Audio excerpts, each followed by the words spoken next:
रामपाल जी महाराज के अमृत वचन सर्व पवित्र धर्मों के पवित्र शास्त्रों के आधार पर। कबीर साहब बताते हैं कि मैं इतना समर्थ हूं, ये सभी ब्रह्मांड मैंने रचे,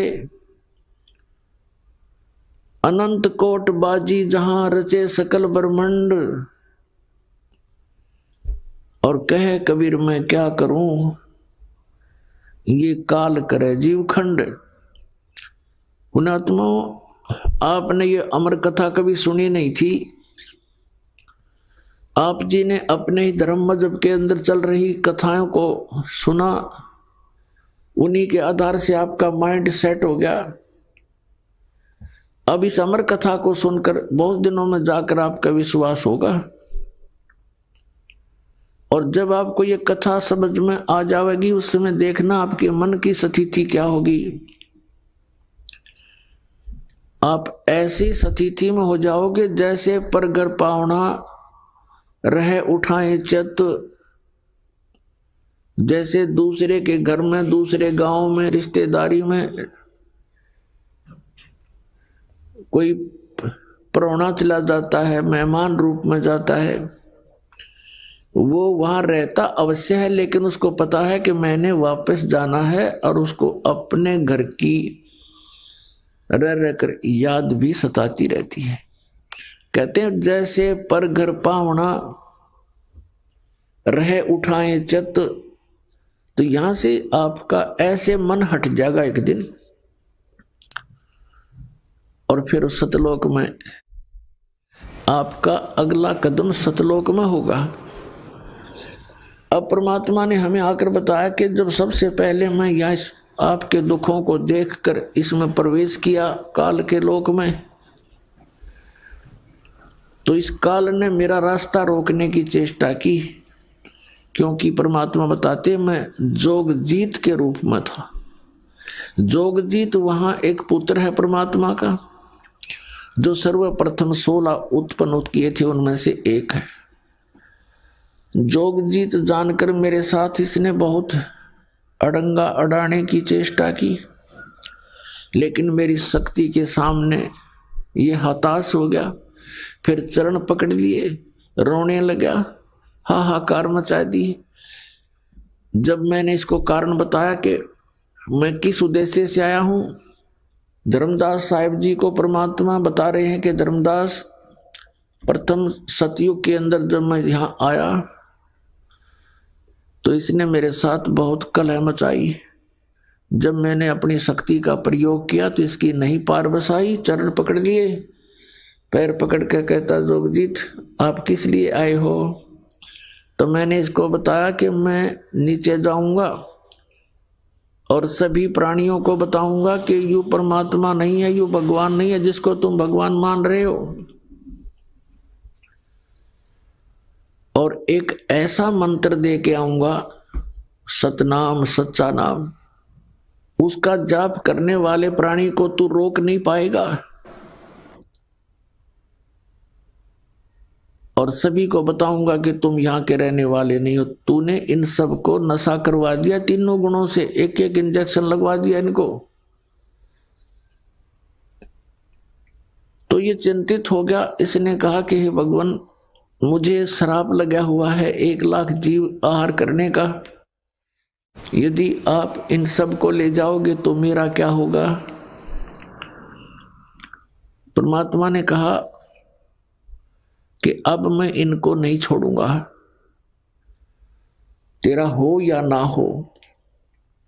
फिर इसने प्रार्थना की, प्रभु कोई बात नहीं, मेरी कुछ और समस्याएं हैं, उनका समाधान कर दीजिए और वचनबद्ध होकर के मुझे आशीर्वाद दीजिए। परमात्मा ने कहा धर्मदास, मैंने वचनबद्ध होकर के इससे कहा कि बोल क्या मांगता है?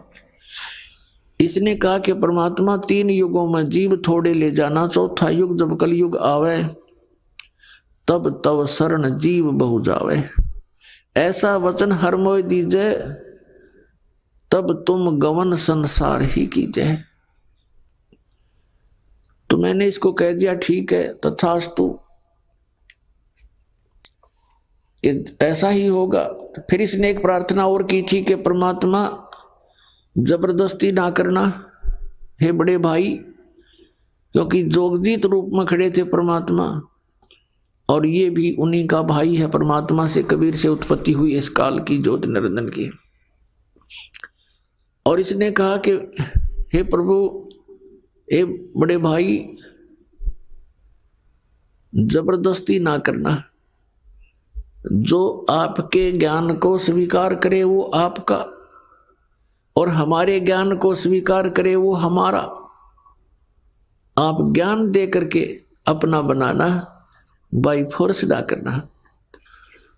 वो तो मालिक को पता। अब यहां प्रश्न उठता है पुण्यात्माओं बहुत सी, क्योंकि हमारे अंदर बहुत युगों से ये अज्ञान ठुका हुआ है, भरा हुआ है खचाखच। ये सच्चे ज्ञान को टिकने नहीं देता। ना जाने कितनी शंकाएं उत्पन्न होती हैं। एक शंका तो ये उत्पन्न होगी कि भाई भगवान ने जानी जान, कहते हैं परमात्मा जानी जान है, अंतर्यामी है, सर्वज्ञ है, फिर क्या उनको पता नहीं था ये ऐसे ऐसे वचन मांगेगा? इसको वचन ना देते सतयुग में ही हमें वापस ले जाते। तो ये तो पुण्यात्मा मन की बकवाद है, इस तरह के विचार जो जिसके अंदर आते हैं। हम सतलोक में रहा ही करते। यदि हम ऐसे टिकने वाले होते तो पहले ही ना वहीं रहा करते थे। आवश्यकता ही नहीं थी हमें यहाँ आने की, फिर भगवान को यहाँ दुख उठाने की हमारे लिए। परमात्मा को पता था कि सतयुग त्रेता द्वापर में ये प्राणी दुखी नहीं होता। पुण्यकर्मी प्राणियों को मनुष्य जीवन मिलता है सतयुग त्रेता द्वापर में, जिनके बहुत घने पुण्य होते हैं, और वो सभी साधना भी करते हैं, मनमुखी साधना करते हैं, शास्त्र विधि त्याग कर भी साधना करते हैं। उनसे सिद्धियां प्राप्त अवश्य हो जाती हैं, और उनके पूर्व प्रारब्ध कर्मों के आधार से, किस्मत में लिखे हुए पनों के आधार से उनको सुख होता है, शरीर स्वस्थ होता है। सतयुग में पिता से पहले पुत्र की मृत्यु नहीं होती, जो सबसे बड़ा जख्म होता है पिता के लिए। और पत्नी से पहले पति की मृत्यु नहीं होती, जो पत्नी के लिए बहुत बड़ा दुखदाई होता है। और बहुत लंबी आयु होती है, शरीर स्वस्थ रहता है, आहार बहुत ही अच्छा होता है। तो इस प्रकार जब पिछले पुण्यों से उसको लाभ होता रहता है, साधना गलत करता रहता है, पाप इकट्ठे होते जाते हैं, पुण्य अक्षीण होते रहते हैं, फिर उसका जन्म त्रेता में होता है। त्रेता में भी ऐसी सतिथि लगभग रहती है। फिर द्वापर में होता है, हरे भरे वृक्ष होते हैं, सब जगह जंगल होते हैं, फलदार वृक्ष होते हैं, समय पर वर्षा होती है। तो इस प्रकार ये सोचता रहता है कि जो साधना पूजाएं मैं कर रहा हूं, इनसे मुझे लाभ हो रहा है, अज्ञानता के कारण। तो परमात्मा के ज्ञान को जो पहले वाले साधना से बिल्कुल हटकर होता है, उसको ये प्राणी बिल्कुल स्वीकार नहीं करता। अब कलयुग के अंदर ये प्राणी बिल्कुल कर्महीन हो जाता है, पापों की गठड़ी बांध लेता है, और पुण्य इसके पास रहते नहीं। ये साधनाएं भी करता है और लाभ कति होता नहीं, या तो नास्तिक हो जाता है, या फिर दुख को भोग कर ही अपना जीवन पूरा करता है। और उन अज्ञानी संतों ऋषियों ने, उन्होंने सतयुग के अंदर जो साधनाएं की, अब उनको वो मार्ग मिला नहीं, यह सतनाम उनको प्राप्त हुआ नहीं, जो पाप नाश करता है। और जिस कारण से उन्होंने अज्ञान सिद्धांत बनाकर समाज में प्रवेश कर दिया कि कर्म तो भोगना ही पड़ता है, प्रारब्ध में लिखा हुआ तो भोगना ही पड़ता है, इसको कोई चेंज नहीं कर सकता, इसमें कोई परिवर्तन नहीं हो सकता। तो पुण्यात्माओं, हम परमात्मा की खोज इसलिए करते हैं, परमात्मा को इसलिए खोजते हैं कि हमारे जीवन में कोई कष्ट आवे तो वो टल जावे, और हमारा कल्याण। कल्याण की तो बहुत बाद में समझ में आती है, पहले तो यही रहता है कि मेरे बच्चे सुखी रहें, मैं स्वस्थ रहूं, कोई ऐसी दुर्घटना मेरे जीवन में ना घटे जो मुझे पीड़ादायक हो। इसलिए हम परमात्मा की खोज में संतों के पास जाते हैं, और ये भी हमें मालूम है कि संतों के पास ही उसका समाधान होता है। और ये भी हम सुना करते कि परमात्मा ना जाने किस बेस में आ जाए। तो वो परमात्मा कबीर साहब है, वो ना जाने क्या रूप बना करके और कब कहां प्रकट होता है, और हमारे लिए भटकता रहता है, हमें समझाने की चेष्टा करता है कि तुम इस झूठे सुख को सुख कहे ये मान रहा मनमोद, ये सकल चबीना काल का कुछ मुख में कुछ गोद। तो पुण्यात्माओं, परमात्मा ने प्रोमिस कर रखा है, और इसने भी प्रोमिस कर रखा है काल भगवान ने कि कलयुग में जब कितने जीव ले जाना, लेकिन इसमें ज्ञान आधार बनाना। तो पुण्यात्माओं, अब बुद्धिमान समाज हो गया है, इस ज्ञान से अब आप बालक नहीं रहोगे। परमात्मा के प्रयत्न को गहराई से सोचना, वो क्यों भटक रहे हमारे लिए सतलोक न छोड़ के, क्योंकि हम उनके बालक हैं, हम उसकी आत्मा हैं। और इनको काल इसलिए परेशान कर रहा आप जी को कि जितना मैं इनको सताऊंगा उतना ही वो दुख पाएगा। अपने आत्माओं, आप बालक हो, ये हमारे साथ क्यों प्रतिशोध ले रहा कि इसने वहां पहले तो तप करा, फिर तप करा, फिर तप करा, 3 बार। उससे इसने 21 ब्रह्मांड प्राप्त किए, फिर 5 तत्व 3 गुण परमात्मा ने इसको दे दिए कि ले जा खेल खिलौनों से। फिर हम इस पर आसक्त हो गए, हम परमात्मा को भूल गए, अपने भगवान से मन हटा लिया। जो हमें सब सुविधा सब सुख देवा था उससे मन हटा करके एक हीरो की तरह हम इसको चाहने लग गए, जिस कारण से हम भगवान के दिल से उतर गए। और देखो सेब कितना अच्छा फल होता है, यदि वो सेब खराब हो जाता है तो वो दुकानदार उसको रखता नहीं, उसकी आत्मा बहुत दुख पावे। एक सेब खराब हो गया, बार फेंकना पड़ा कूड़े में, तो हम वहां खराब हो गए थे भाई बच्चों। तो परमात्मा का आत्मा बड़ी दुख पाई कि ये औरों ने भी खराब करेंगे यहाँ पर, इसलिए हमें हमारी ही इच्छा से इनके साथ भेज दिया कि तुम जाओ फिर यहाँ से डेलो टिंडेस के साथ जाके। अब इसने फिर अलग ब्रह्मांड के अंदर परमात्मा ने व्यवस्था की, जिस आत्मा ने सबसे पहले स्वीकृति दी थी इस काल के साथ आने की, उसको एक लड़की रूप बनाया जिसको अब दुर्गा कहते हैं। उसके अंदर हम सभी को बीज रूप में भर दिया और उसको शब्द शक्ति दे दी कि बेटी तू जितने जीव कहे यू काल उत्पन्न कर देना, वचन से बोल देना, उतने प्रकट हो जाएंगे। पुण्यात्माओं, हम अज्ञान को सुन सुनकर स्थान स्थान पर हमारा माइंड, हमारा मन अड़ जाता है कि ये कैसे हो सकता है। जैसे एक समय ऋषि वाल्मीकि जी ने एक कुशा से डाब से पुत्र बना दिया था सीता के लिए, और पालने में लुटा दिया बना करके। सीता जब कपड़े धोकर आई तो पुत्र को देखकर पूछा, पिताजी ये पुत्र किसका है? बेटी क्या बात आपका नहीं है? कि मैं तो पुत्र को साथ लेकर गई थी कपड़े धोने के लिए।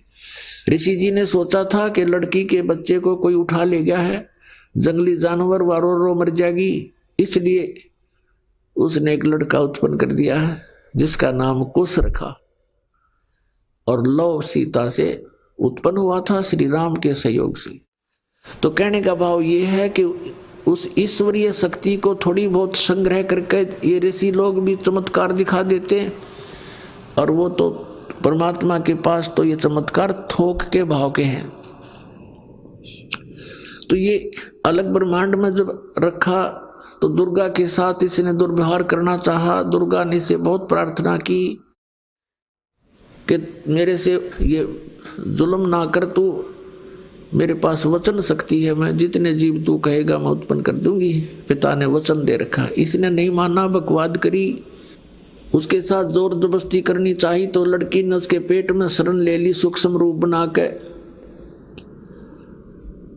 तब परमात्मा ने जोग जीत रूप में आके उस ब्रह्मांड में इसको कहा था कि आज से तुझे एक श्राप लग गया, 1 लाख मानव शरीरधारी प्राणी जीव खाएगा, 1.25 लाख उत्पन्न करेगा, और लड़की को उसके पेट से निकाल दिया, पेट चीर के हाथ से वचन से ऐसे नाखून मार दिया पेट पर, और वचन से वो बाहर आ गई। फिर एज इट इज वचन से अपने आप जख्म भर गया।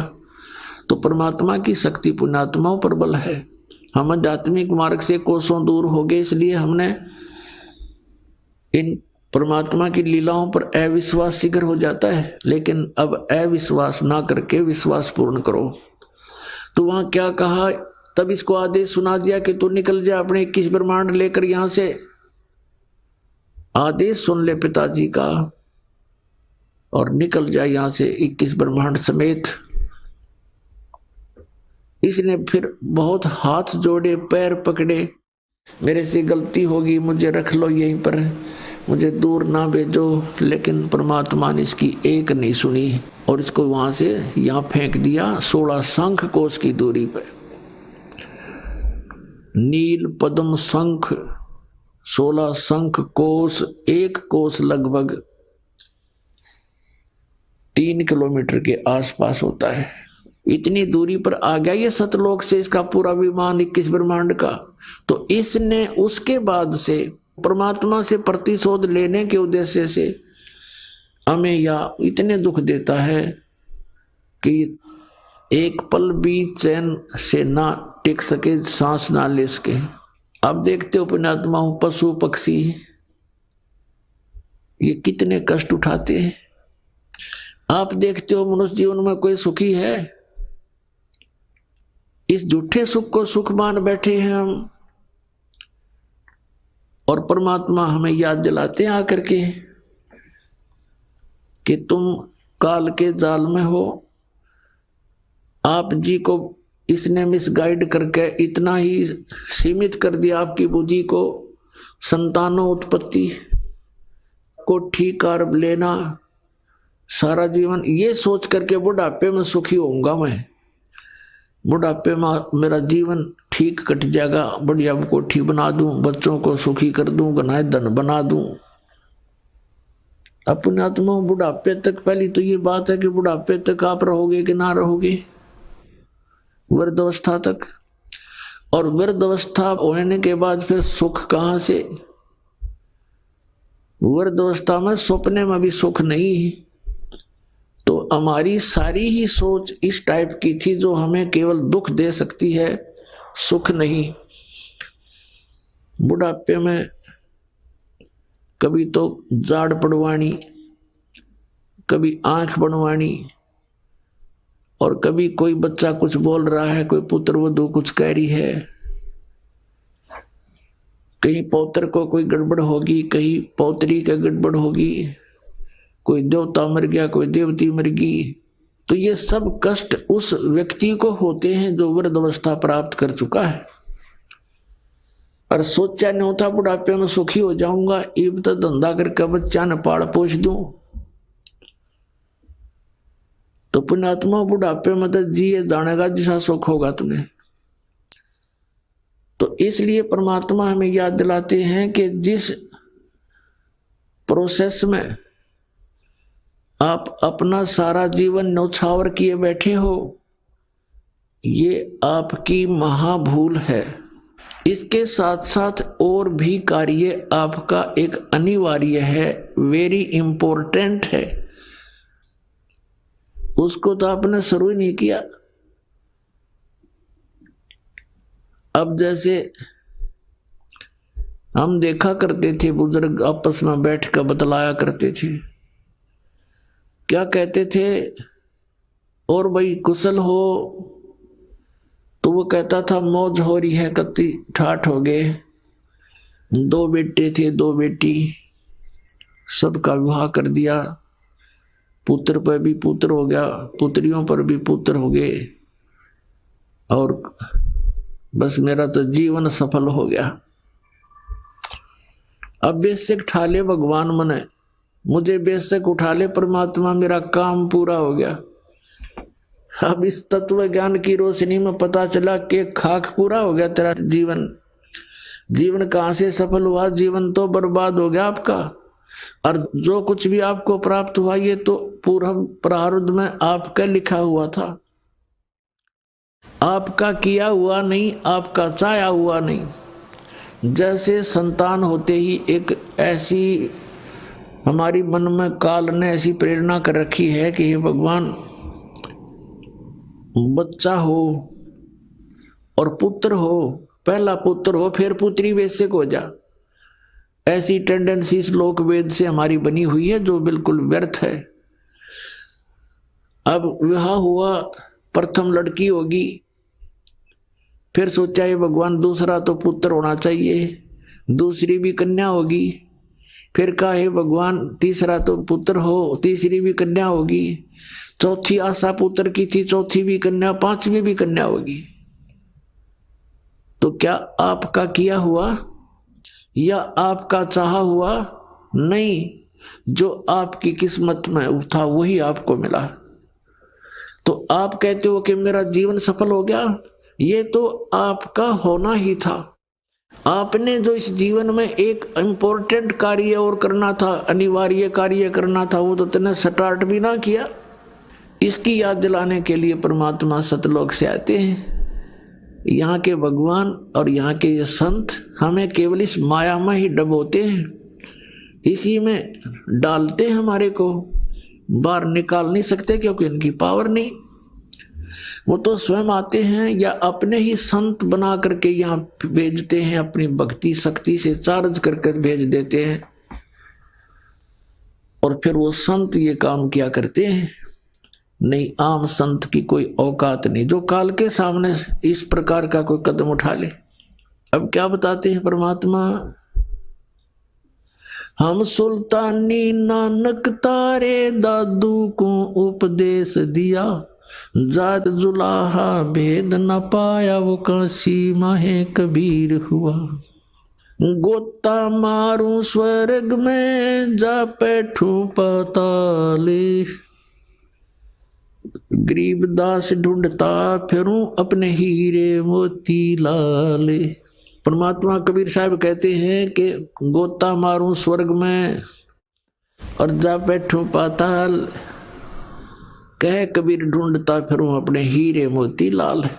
अब जैसे आपको कल सत्संग के अंदर दिखाया था, रूबरू करा था उन पवित्र सदग्रंथ वेदों से, उसमें क्या लिखा कि परमात्मा ऊपर ध्युलोक यानी तेजो में शरीर में और तेजो में लोक में राजा के समान विराजमान है और वहां से गति करके नीचे आता है और बहुत अत्यंत गतिशील पदार्थ के समान,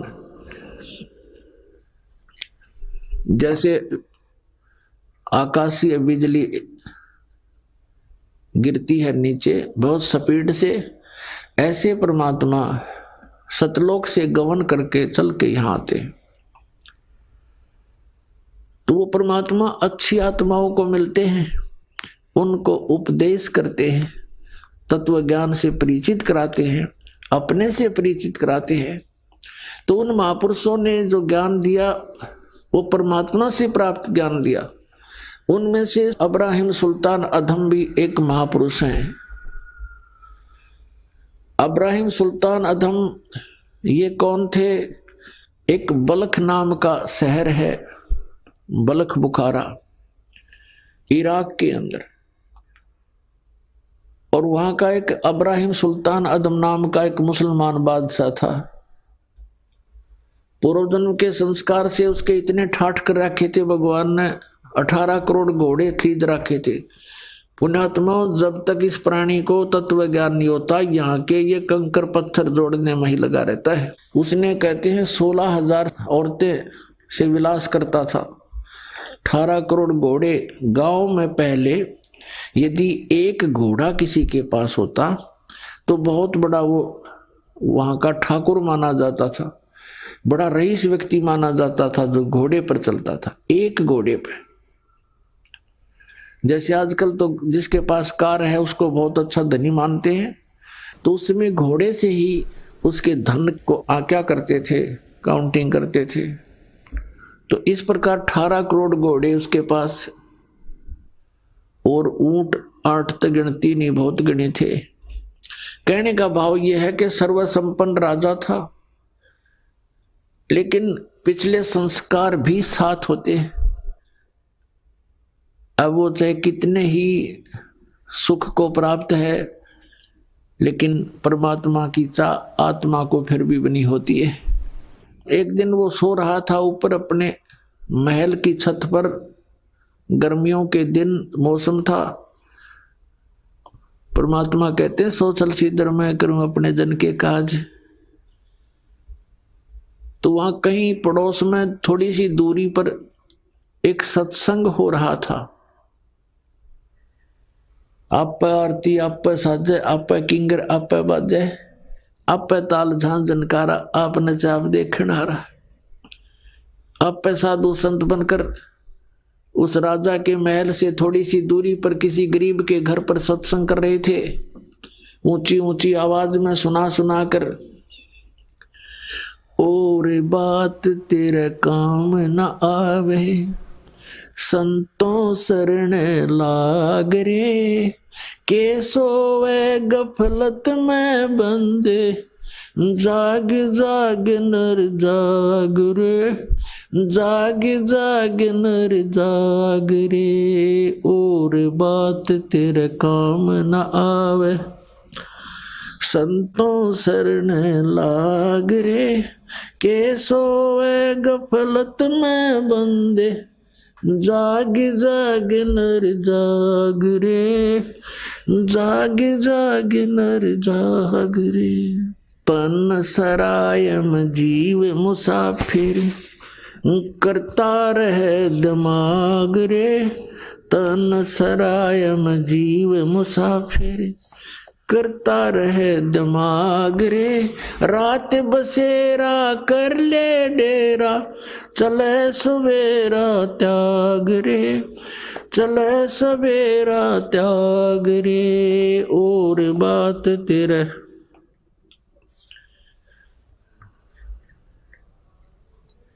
के सोवे गफलत में बंदे, जाग जाग नर जाग रे, जाग जाग नर जाग रे।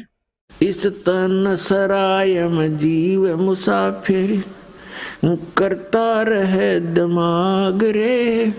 इस तन सरायम जीव मुसाफिर, करता रहे दिमाग रे।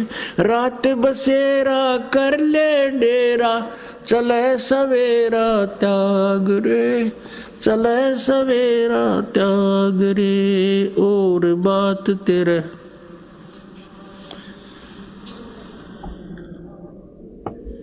के सोवे गफलत में बंदे,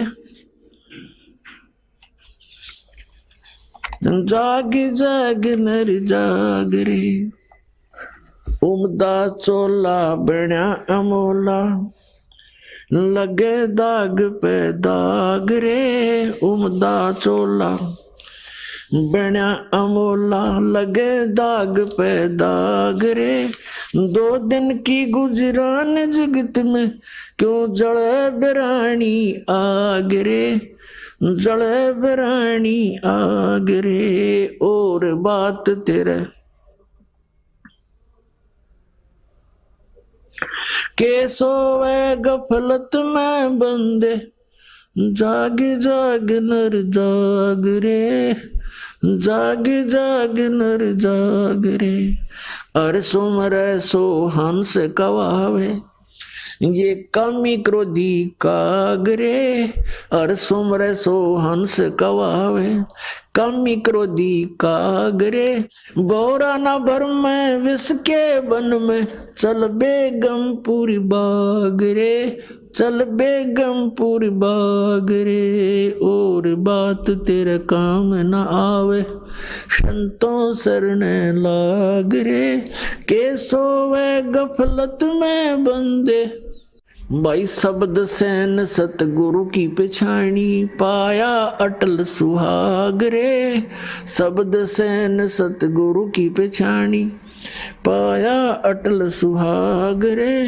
नितानंद महबूब गुमानी, परगटे पूर्ण भाग रे, परगटे पूर्ण भाग रे, और बात तेरे काम न आवे, संतों शरण लाग रे, के सोवे गफलत में बंदे।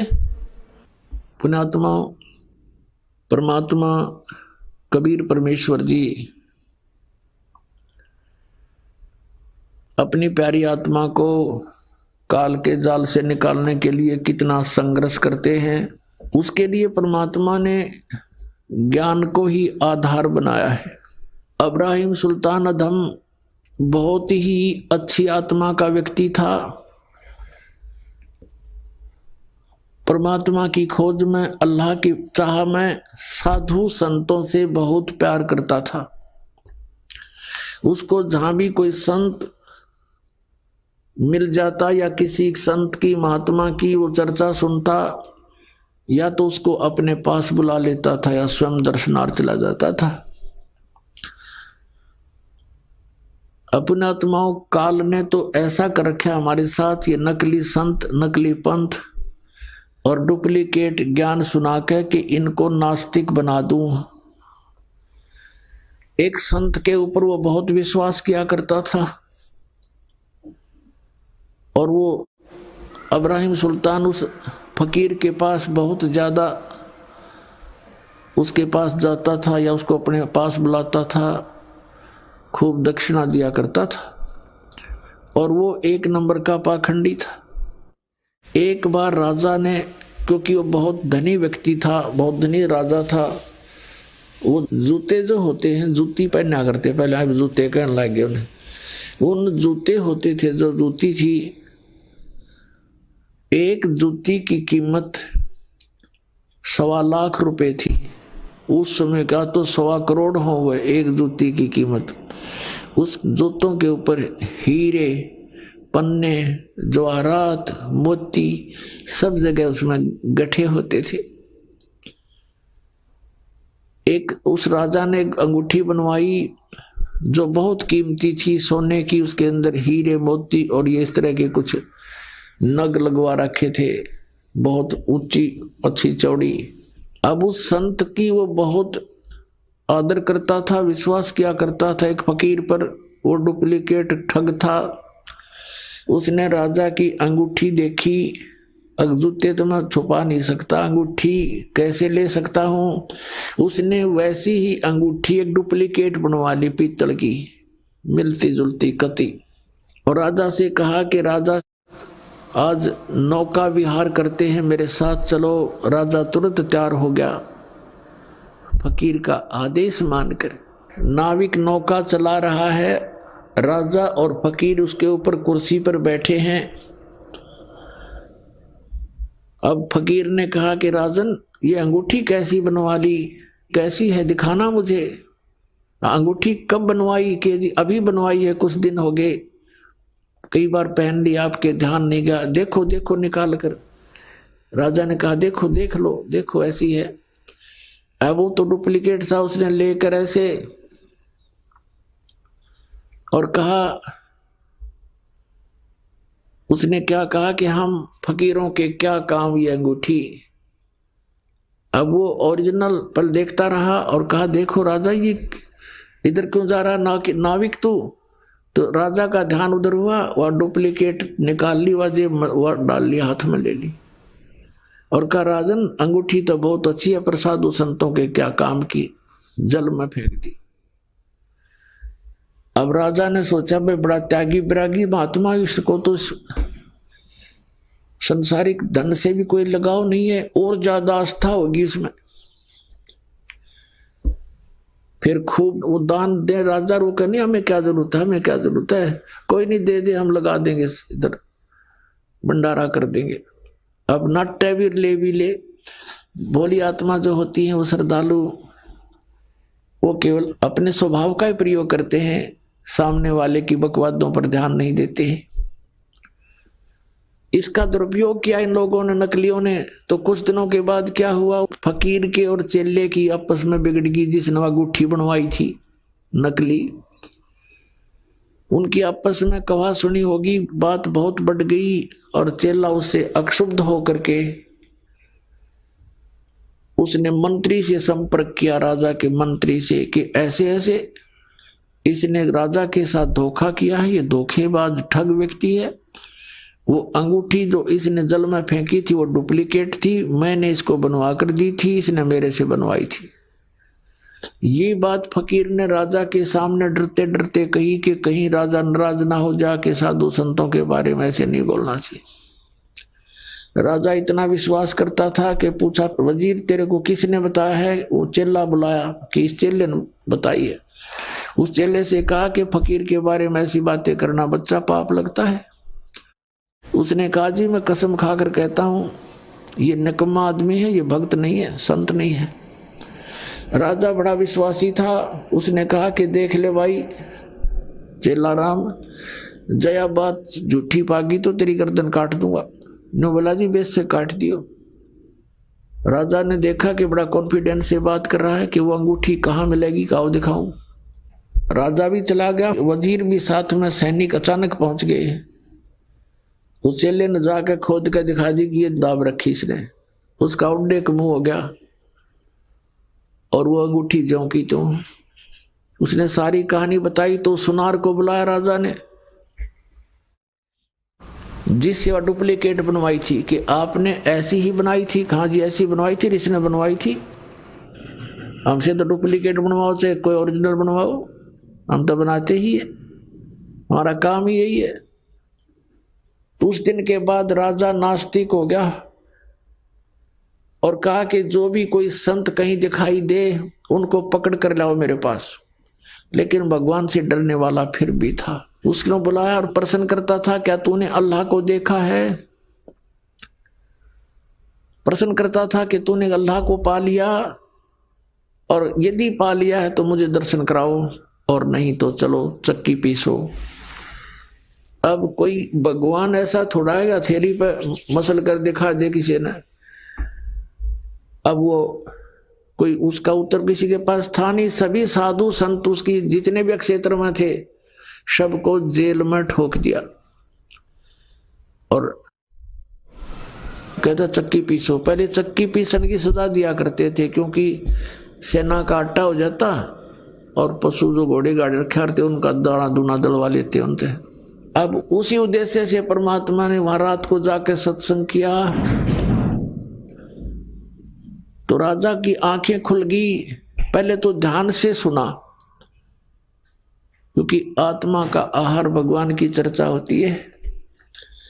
आत्मा कसक होगी परमात्मा की वाणी से कि भगवान तो पाना ही चाहिए, इसके बिना तो गुजारा कति नहीं। और बात तेरा काम नहीं आवे, संतों शरण लाग रे। केस होवे गफलत में बंदे, जाग जाग नर जाग रे। इस तनसरा में जीव मुसाफिर करता रहे दिमाग रे। रात बसेरा कर ले डेरा, चले सुबेरा त्याग रे। उमदा चोला बना अनमोला, लगे दाग पे दाग रे। 2 दिन की गुजरान जगत में क्यों जले बिरानी आग रे। कुब्द कांचड़ी चढ़ गई चित पे, तू हो रहा मनुष्य नाग रे। और सूझे नहीं सजन सुख सागर, बिना प्रेम बैराग रे। हर सुमरे सो हंस कहावे, कामी क्रोधी काग रे। भोरा ना भर में इस विष के बन में, चल बेगमपुर भाग रे। शब्द सैन सतगुरु की पहचानी, पाया अटल सुहाग रे। नतानंद महबूब गुमानी, प्रगटे पूर्ण भाग रे। वैसे तो ये कबीर साहब की वाणी है, इन्होंने नकलियां अपनी टेक ला रखी है। कोई बात नहीं, हमने इस ज्ञान को समझना है। अब इसमें क्या बताया है कि हर सुमरे सो हंस कहावे, भक्ति करे वो भक्त कहावे। बाकी बकवाद करनी है तो बहुत हो लिया यहाँ पर।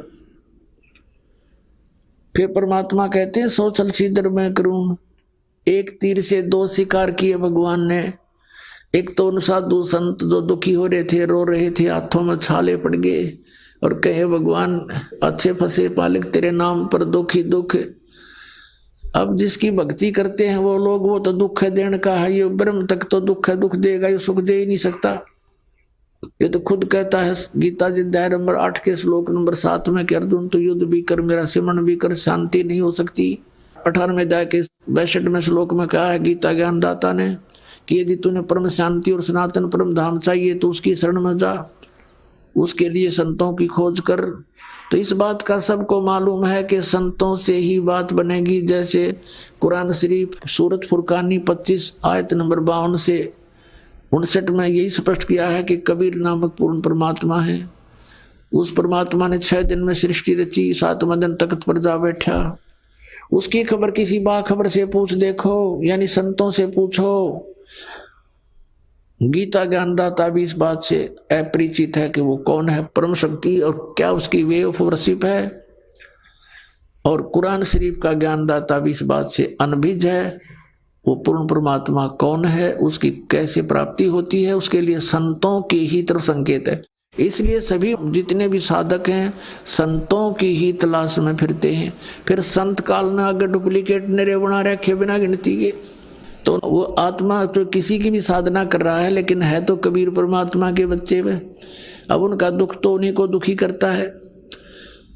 अब वहां रात्रि के समय उसकी आंखें खुल गई, भंग हुई, सत्संग सुना, लेकिन उसका वो बात याद आ गई कि सब डुप्लीकेट है, ये सब दुनिया को ठगते फिरते हैं। सुबह आदेश दे दिया अपने पहरेदारों को, जाओ उनको बुला कर लाओ और श्रद्धा से कहना कि आपको राजा बुला रहे हैं। अब सैनिकों ने जाकर कहा कि महात्माओं आपको सुबह राजा ने याद किया है। अब फिर उन साधु संतों को पता चला कि राजा तो बड़ा भयंकर है, जेल में डाल देता है। तो वहां पर गए, राजा ने पूछा भी क्या तुमने परमात्मा पा लिया? यदि तुमने परमात्मा पाया है तो मुझे दिखाओ, और नहीं तो जाओ चक्की पीसो। अब परमात्मा कहते हैं सोचल सिद्धर मैं करूं अपने जन के काज, आप आरती आप पे साजे, आप पे किंगर आप पे बाजे, आप पे ताल झान झनकारा, आप नचा आप देखना रहा। अब सारी व्यवस्था परमात्मा ने करवाई, वहां पर साधु संत भेजे, उनको पता नहीं था कि ऐसा नालायक राजा है। तो एक संत ने कहा कि महाराज जी के हे राजन, कुछ दूध मंगाइए, 1 गिलास दूध। वो दूध मंगा दिया, रख लो। और वो संत उस दूध में उंगली डालकर ऐसे देख रहा है। राजा ने कहा क्या देख रहे हो, पी लो, मीठा डालकर मंगाया है। उस संत ने कहा कि महाराज हमने सुना है कि दूध में घी होता है, पर आपके दूध में घी नहीं है। तो राजा ने कहा कि भले आदमी, तुझे ये नहीं मालूम कि दूध से घी कैसे बनता है? सुन मैं बताता हूँ। इसको गर्म करके ठंडा किया जाता है, फिर इसको जामन लगाया जाता है, दही बनती है, और दही को फिर रिड़का जाता है, बिलोया जाता है, मंथन किया जाता है, और तब मक्खन बनता है। फिर ता करके गर्म करके इसका सब मैल निकाल कर शुद्ध घी बनता है, समझे? ऐसे घी बनता है, ऐसे थोड़ा दिखाई देता है दूध में घी। तब उस संत ने कहा जी जैसे दूध से घी प्राप्त करने की एक विधि है, मेथड है, इसी प्रकार परमात्मा को देखने की एक विधि है, वो हम बताएंगे, आप कीजिए। राजा कहने लगा ज्यादा बात मत बनाओ, इस तरह की विधि बताने वाले मुझे बहुत मिल लिए, जाओ जेल में। अब वो सुनने को तैयार नहीं, वो भी ठोक दिए जेल में।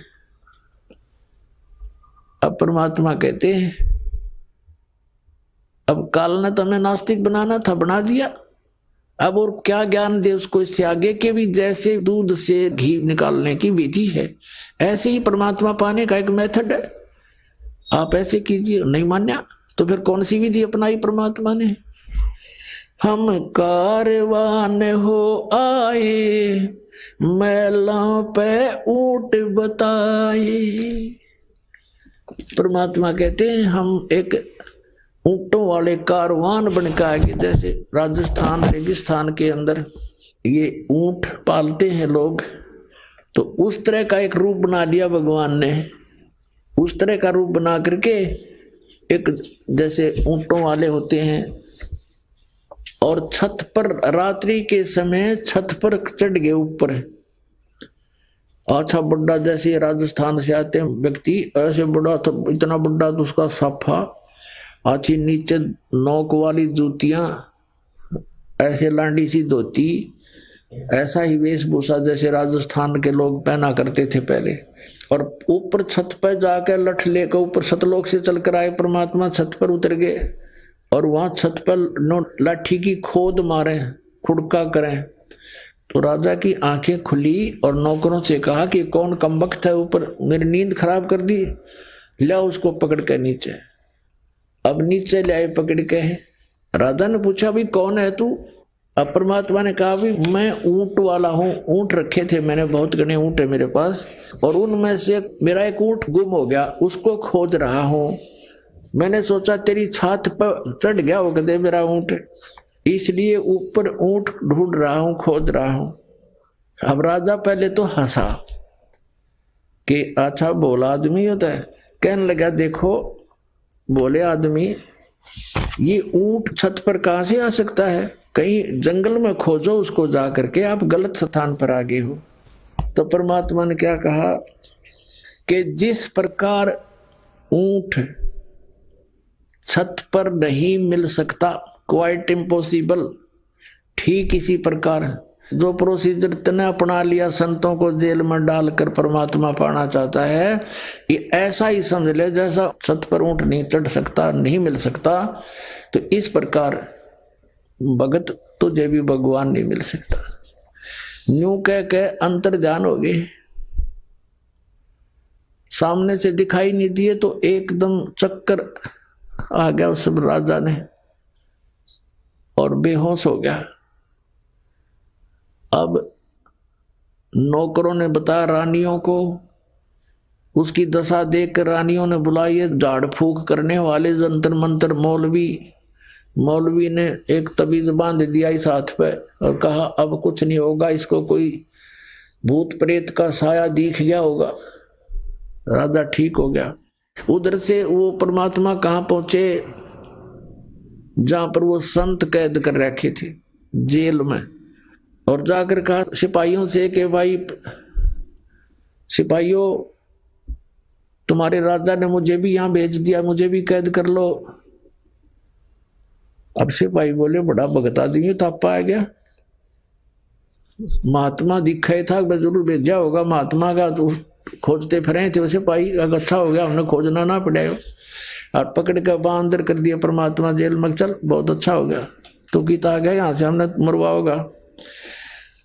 तो अंदर जाकर के परमात्मा ने देखा कि वो सारे चक्की पीस रहे, बेचारे रो रहे, चक्की पीस रहे, रो रहे, ना पीसे तो डंडे मारे। परमात्मा बोले भाई डट जाओ, चक्की पीसनी हो, रुको अब बंद करो थोड़ी देर इसने। अब वो देखें सिपाही भी खड़े कि भाई क्या कह रहा है।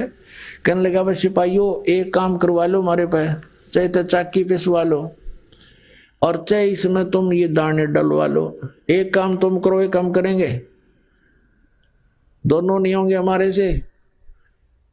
अब सैनिकों ने सोचा कि यो अच्छा उग्रवादी आ गया भाई, क्रांतिकारी इसने सारे बिगाड़ेगा। तो सिपाही कहने लगे ऐसे करो तुम चक्की पीसो, हम कनक डालेंगे, इसमें दाने डालेंगे, चने गेहूं। परमात्मा बोले भाई ठीक है पोजीशन पकड़ो, हो जाओ खड़े एक एक चक्की के पास। वो हो गए सिपाही, देखेंगे अब यू क्या करेंगे, लाइन की रेल बनावांगे। अब तो हम थोड़ा बहुत समय दे देते थे, अब इनको खूब खींच कर लेंगे। उन दृष्टिकोण से वो खड़े हो गए, एक जना 6 जगह 6 चाकियों में डाल सके कणक, फटाफट जोड़े भर लिए उन्हें। परमात्मा बोला भाई तुम खड़े हो जाओ, सारे कैदी संत वो खड़े हो गए और एक चक्की का सोटा ला दिया परमात्मा ने। सारी 360 चक्की खकाट उठी नो, आप चाले। अब परमात्मा बोले ले भाई तुम डालने जाइए और पीछे जाइयो। बंदी छोड़ कबीर साहेब की जय हो।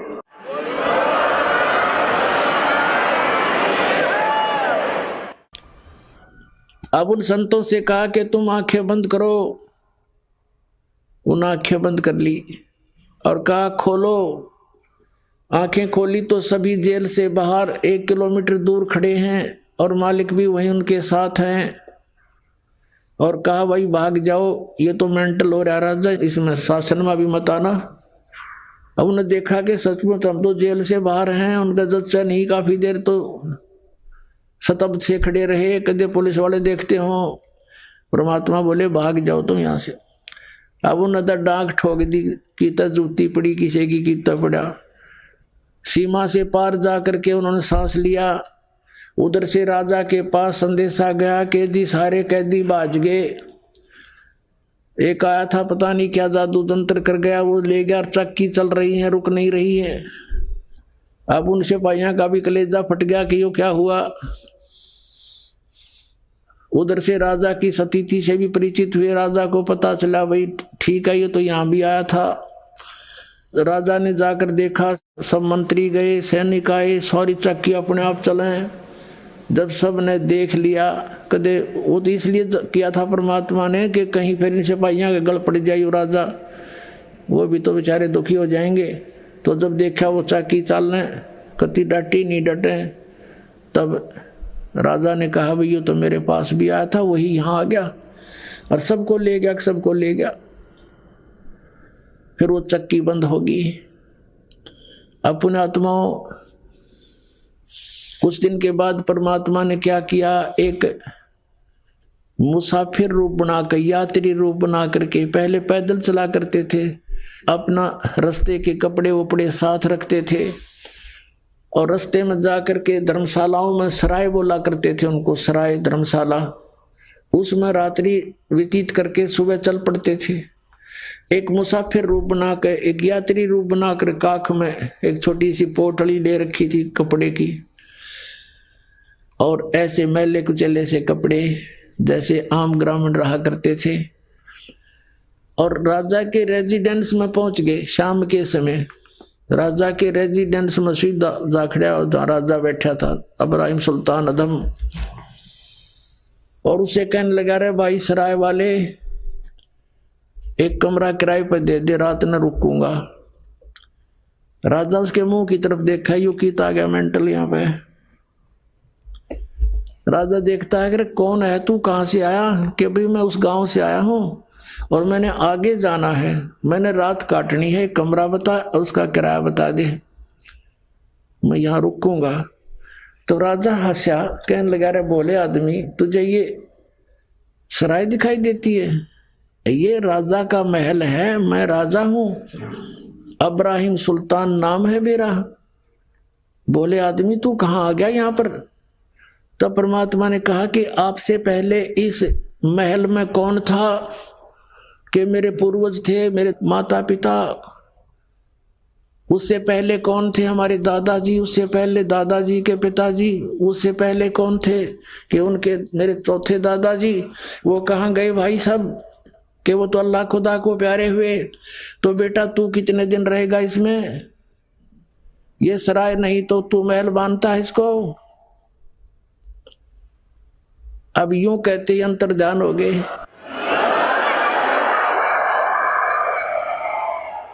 यूं कहते ही अंतर्ध्यान हो गए भगवान परमेश्वर। कबीर साहब जी सतलोक से आते हैं, ऐसी लीला करके चले जाते हैं।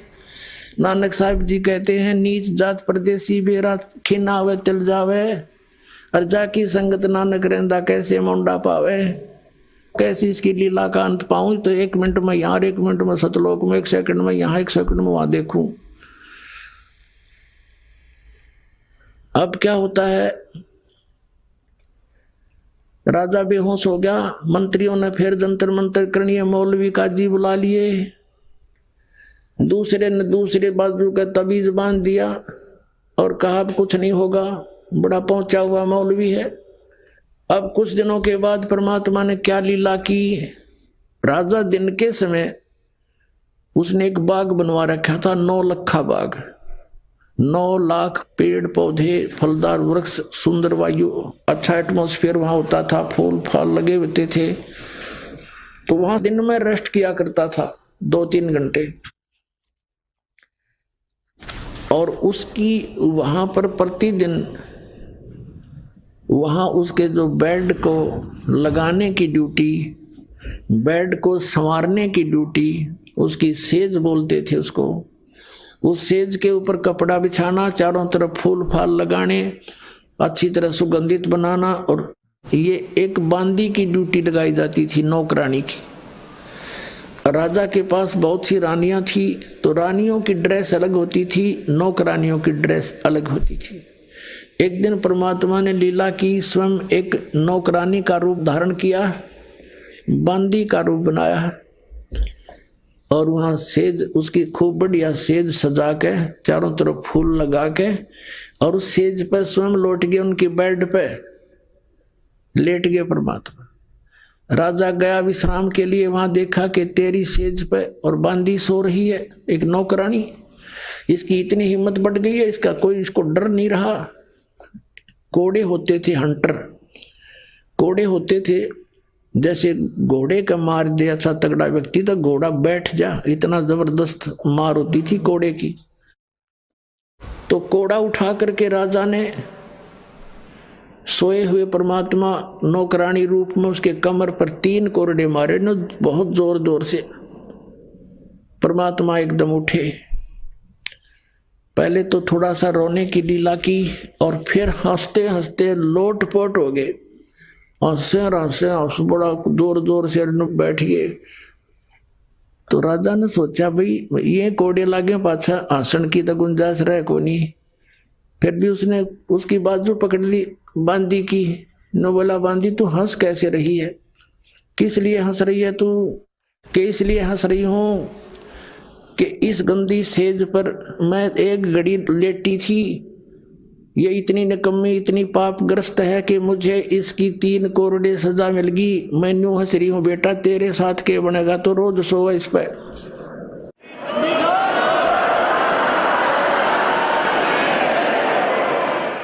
यूं कह करके परमात्मा अंतर ध्यान हो गए।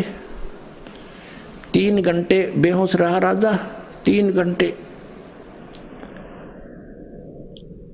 फिर वहां से लाए उठा करके उसको होश में आया, और मौलवी बुलाया, उसने गले में बांध दी इसका तबीज।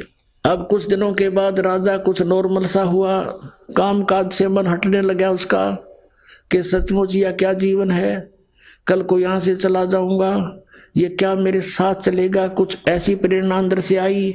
लेकिन काल के दूत तैयार छोड़ रखे। उसी समय औरतों ने कहा, उसकी रानियों ने मंत्रियों से कि ये तो घर त्यागेगा, ऐसी स्थिति आ गई है, इसको रोको किसी तरह, इसको जंगल में ले जाओ शिकार शिकूर के लिए, और कई दिन वहां रुको, बागबानी करो और खूब घूमते रहो, इसका मन हट जाएगा, मन से इसकी यह बात हट जाएगी, टेंशन खत्म हो जाएगी। इस उद्देश्य से 1 हफ्ते का प्रोग्राम बना के चल पड़े। राजा भी तैयार हो गए, वहां जाकर के एक टेंट लगा लिया, अपना पड़ाव बना लिया। सुबह सुबह सब राजा और सैनिक पीछे चल पड़े अपने अपने घोड़ों पर शिकार करने के लिए। देख ये शौक था इन राजाओं का, जीवन ऐसा करने जाते थे, और फिर निरे पाप इकट्ठे हो जाते, फिर गधे कुत्ते बनकर उनको भोगा करते थे। अब क्या किया परमात्मा ने, एक मृग रूप धारण किया, एक मृग का रूप धारण किया, और सामने दिखाई दिए। काफी देर से कोई शिकार मिल नहीं रहा था। राजा ने कहा भी देखो वो सामने मृग आ गया है, हिरण आ गया है, और ये हाथ से जाना नहीं चाहिए, नहीं तो अपनी बेइज्जती हो जाएगी, वापस नहीं जा सकेंगे हम, शिकार नहीं मिला तो। और जिसके पास से ये निकल गया उसकी खबर नहीं है, खैर नहीं है, उसकी खबर लूंगा। इब्राहिम सुल्तान अधम राजा के घोड़े के नीचे से मृग निकल गया। अब नूगण जोगा नहीं तेरे पास से गया है। अब खिसियानी बिल्ली की तरह उसके पीछे घोड़ा लगा दिया, बहुत स्पीड से, बहुत दूर निकल गया था। सैनिक कहीं और रह गए थे, नहीं जा सके उसके वहां तक। तो उसकी ऐसी स्थिति होगी जैसे घंटा जल ना मिला तो मर जाऊंगा आध घंटे में। इधर उधर जल खोजने लगा, या अल्लाह हे भगवान आज मेरी जान बचा। पुणात्मा ये आत्मा जब रोती है भगवान को तो परमात्मा अपने बच्चे के लिए तुरंत आता है, यदि उसके पुण्य पिछले ठीक हैं। उस पुण्य के आधार से 3 लोकों में प्रवेश करके सबका धारण पोषण वही परमात्मा करता है। कबीर साहब ही करते हैं, अल्लाह अकबर ही करते। अब क्या रचना रची परमात्मा ने, थोड़ी सी दूरी पर एक सुंदर बगीची, उसमें फलदार वृक्ष, बहुत सुंदर फल से लदपद वृक्ष, और एक तालाब छोटा सा बनाया, एक कुआं बनाया, और एक झोपड़ी, एक हट बनाई अपनी शक्ति से, और 3 कुत्ते लेकर, 3 कुत्ते सुंदर वाले बढ़िया बढ़िया से बेलों से बांध रखे तीनों कुत्ते,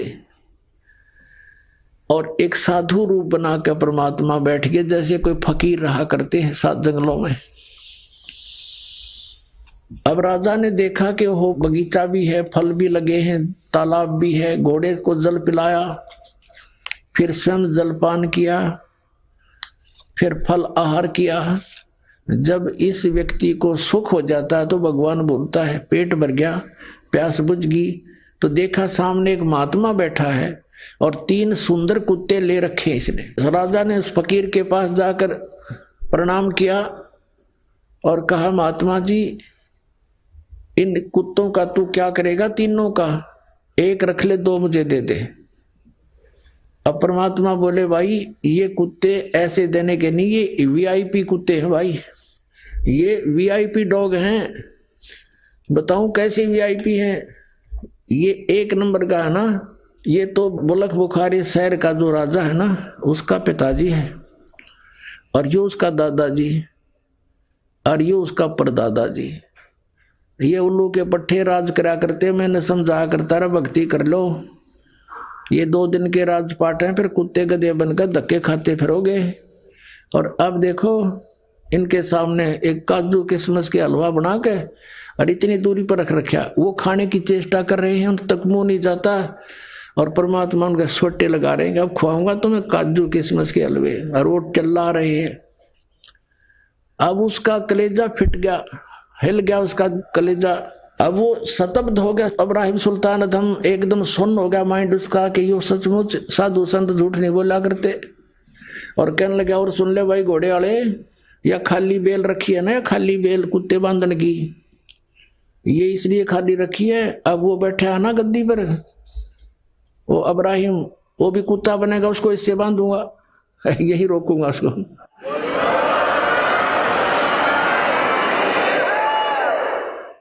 अब राजा ने सोचा है तो बहुत बूंदी बनी भाई, संत फकीर झूठ नहीं बोला करते, और ये पिताजी माता पिता यहाँ बदे बैठे हैं, और 13 नंबर तैयार है, चरणों में गिर गया, पैर पकड़ लिए, बुरी तरह रो रहा है, बुरी तरह रो रहा है, 1 घंटा रोता रहा, और आंखें जब खुली 1 घंटे के बाद उसने देखना चाहा तो क्या देखता है? वहां ना साधु है, ना कोई बाग बगीचा, कोई तालाब है, ना कोई झोपड़ी, ना कुत्ता है, अकेला पड़ा जंगल में रो रहा है। और देखा ऊपर, क्या ये क्या मैं स्वप्न देख रहा हूं? स्वप्न कैसे देखे? क्योंकि वहां घोड़े के पैर अभी तक गिल्ले हैं, पेट भरा हुआ है, स्वप्न भी नहीं हो सकता। उठकर चल पड़ा, बैठकर घोड़े पर वहां पर आ गया जहां उनका पड़ाव लगा हुआ था, किसी से नहीं बोला, एकदम मायूस हो गया, और संकेत से कहा उठाओ यहाँ से चलो। सबने 10 मिनट के अंदर अपना पैकिंग कर ली, चल पड़े पीछे पीछे, वापस आ गया। अब क्या बताते हैं परमात्मा? हम कारवान हो आए, मैलों पर ऊंट बताए, बोले बादशाह सुल्ताना तुम रहते कहाँ दीवाना, दूजा कासिद गवन किया रे, डेरा महल सराय लिया रे। जब हम महल सराह बताई, सुल्तानी को त्यावर आई, अरे तेरे बाप दादा पड़ पीढ़ी, ये बसे सरा में गीदी, ऐसे ही तू चल जाई, यूं हम महल सराय बताई। अरे कोई कासिद को गैलाओ, इस पंडित खाने जाओ, उठे पादशाह सुल्ताना, वहाँ कासिद गैब छिपाना। तिज बांधी हो सेज बिछाई, तन 3 कोरडे खाई, तब आया अनहद हासा, सुल्तानी गहे खवासा। मैं एक घड़ी से जा सोई, तात मेरा यू हवाल होई। जो सोवे दिवस और राता, उनका के हाल विधाता। अब क्या बता रहे परमात्मा, हम कारवान हो आए, मैला पे ऊंट बताए। हम परमात्मा खुद कहते हैं हम सतलोक से अमरलोक से सतगुरु आए, रूप धरा करवाना, और ढूंढत ऊंट मैल पर डोले, और बुझे साहब आना। हम कहते हैं सोचल सीधर मैं करूं। पुण्यात्माओं, एक पुण्यात्मा के लिए जैसे वेद बताते हैं कि वो परमेश्वर अपने ऊपर रहता है, वहां से गति करके आता है, अच्छी आत्माओं को, दृढ़ भक्तों को उनको मिलता है, उनको उपदेश देता है, ज्ञान देता है। वो परमात्मा कबीर जी है, और किस प्रकार वो भटक रहे हैं अपनी आत्माओं के लिए। अब एक जीव को काल के जाल से हटाकर सतमार्ग पर लगाने के लिए मालिक ने कितने कष्ट उठाए। पुण्यात्माओं, कुछ आंख खोलो, उस परमात्मा को हम बहुत युगों से दुखी कर रहे हैं। अब समय आ गया यहां से निकलने का। अब क्या बताते हैं कि हम एक रबारी बनकर आए, कारवान माने जो ऊंटों के कारवां लेकर चलते हैं, लंबे लंबे कतारे, उस तरह का रूप हमने बनाया। खुद कहते हैं हमने ये सब उसको वहां से हटाने के लिए सब कोशिश की है। फिर क्या बताते हैं कि तीजे बांधी हो सेज बिछाई, और तन तीन कोरडे खाई। तब आया अनहद हासा, सुल्तानी गहे खवासा। परमात्मा क्या कहते हैं कि मैं एक घड़ी से जा सोई, तात मेरा ये हाल होई। जो सोए दिवस और राता, उनका के हाल विदाता। कि मैं तो एक घड़ी इस गंदी सेज पर सोई थी जिस पर तू दिन रात सोता है बोले आदमी, और मुझे इस पर सोने का, एक घड़ी के सोने का 3 करोड़ दंड मिला है, और तू तेरे साथ क्या होगी मूर्ख, मैं इसलिए हंस रहा हूं। परमात्मा कहते मैं इसलिए हंस रही हूं। और फिर अंतर ध्यान हो गए। चौथे जोगी बहे हम जिंदा, परमात्मा ने लीला क्या की। चौथे जोगी बहे हम जिंदा, लिन 3 कुते गड़ फंदा। हम एक जोगी बनकर, जिंदा महात्मा बनकर बैठ गए। जैसे आदरणीय धर्मदास साहिब जी को परमात्मा जिंदा महात्मा के रूप में मिले कलयुग के अंदर, आदरणीय मुल्कदास साहिब जी को ऐसे संत रूप में मिले थे सत्संग करते हुए, आदरणीय नानक साहिब जी को जिंदा महात्मा के रूप में मिले परमात्मा बेई नदी पर सचखंड लेकर गए, फिर उनको वापस छोड़ा 3 दिन के बाद। आदरणीय दादू साहिब जी को भी ऐसे जिंदा महात्मा के रूप में गांव से बाहर एक बनी में मिले, उनको भी सचखंड दिखाया। 3 दिन बेहोश रहे थे दादू साहिब जी, तीसरे दिन होश में आए थे। फिर उन्होंने कबीर साहिब की महिमा कलम तोड़ गाई थी। आदरणीय गरीबदास साहिब जी को भी जिंदा महात्मा के रूप में आए थे, सचखंड लेकर गए थे, फिर वापस छोड़ा था। आदरणीय गीसादास साहिब जी को भी यही लीला की थी, उनके साथ भी सचखंड लेकर गए थे, तीसरे दिन वापस छोड़ा था। अब क्या बताते हैं, चौथे जोगी भय हम जिंदा, लिन 3 कुत्ते गल फंदा। 3 कुत्ते ले लिए और एक गल फंदा यानी गले में बांधन का रस्सा नारा रख ली चैन। दीनी हम साकल डारी, सुल्तानी चले बागबाड़ी। बोले पात सहा सुल्ताना, कहां से आए जंद दीवाना। परमात्मा से पूछता है वो अब्राहिम सुल्तान राजा जंगल में कि हे जिंदा महात्मा तू कहां से आया है, यहाँ कैसे बैठा है। ये 3 कुत्ते क्या कीजे, इनमें से 2 हमको दीजे।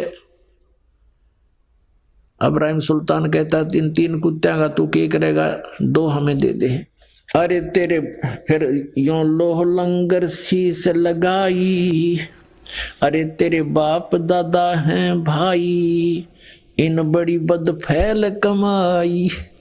ये तेरे बाप दादा हैं भाई, इन बड़ी बद फैल कमाई। यों लो लंगर शीश लगाई, तब कुत्तों धूम मचाई। अब कुत्ता ने कुटन लागे भगवान, सांकड़ गेला चैन मारे उनका बेल।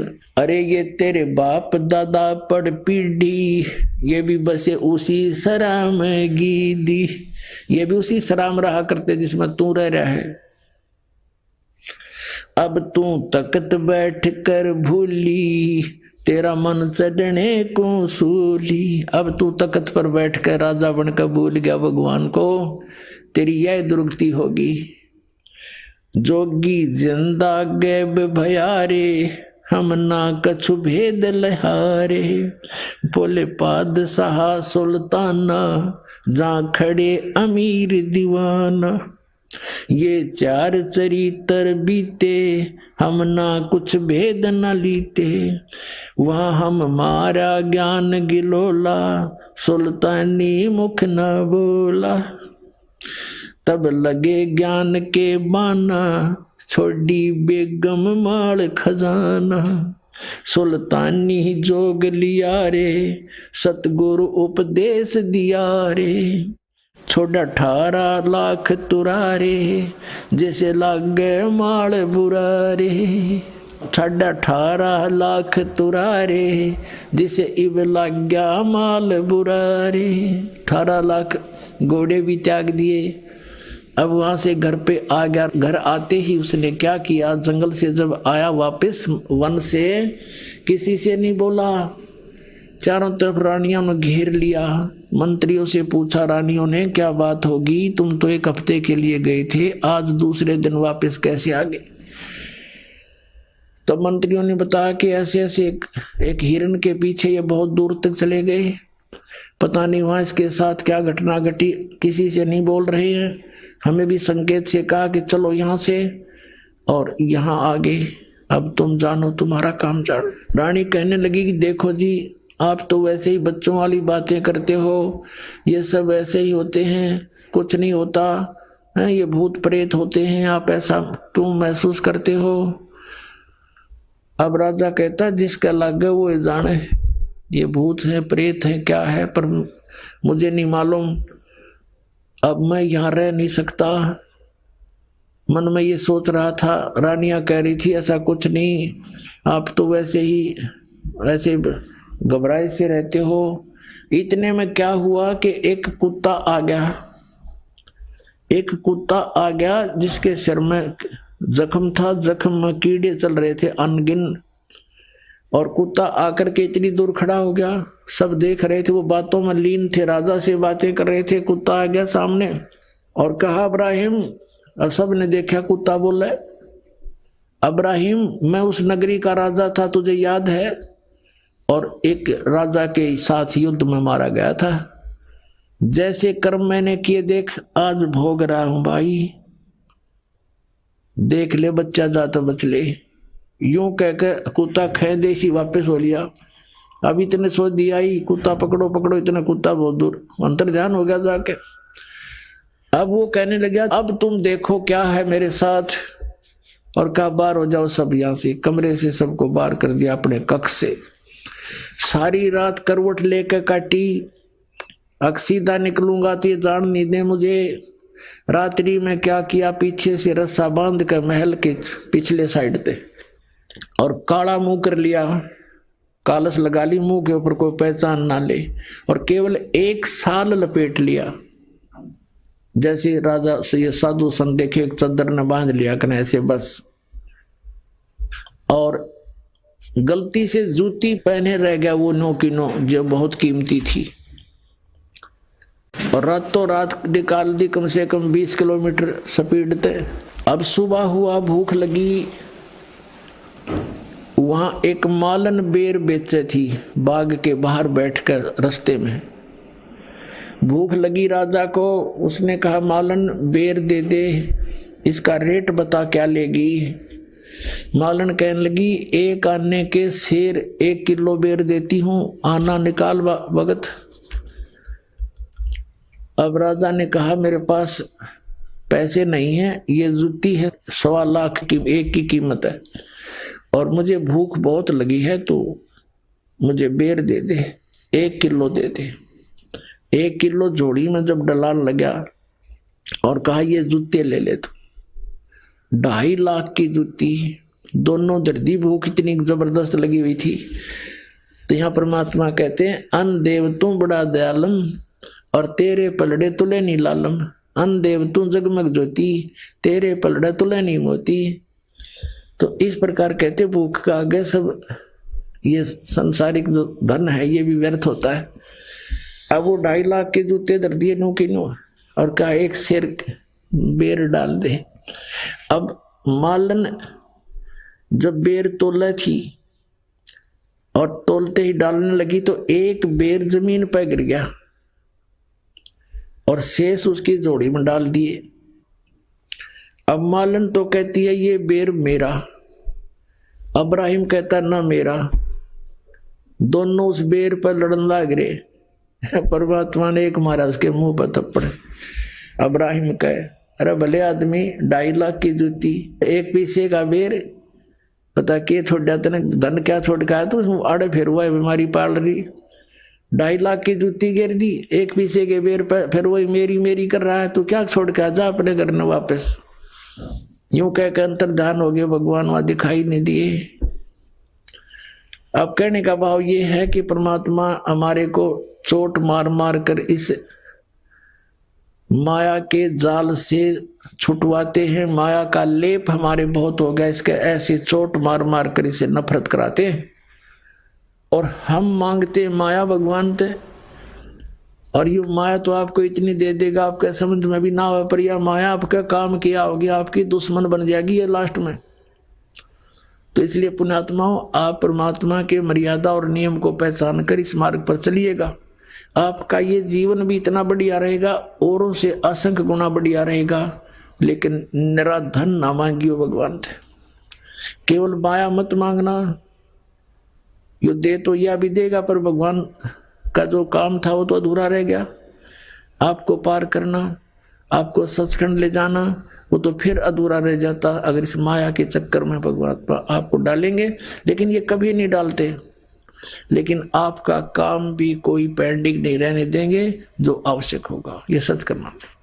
ये 4 चरित्र बीते हम ना कुछ भेद न लीते, वहाँ हम मारा सुल्तानी जोग लिया रे, सतगुरु उपदेश दिया रे।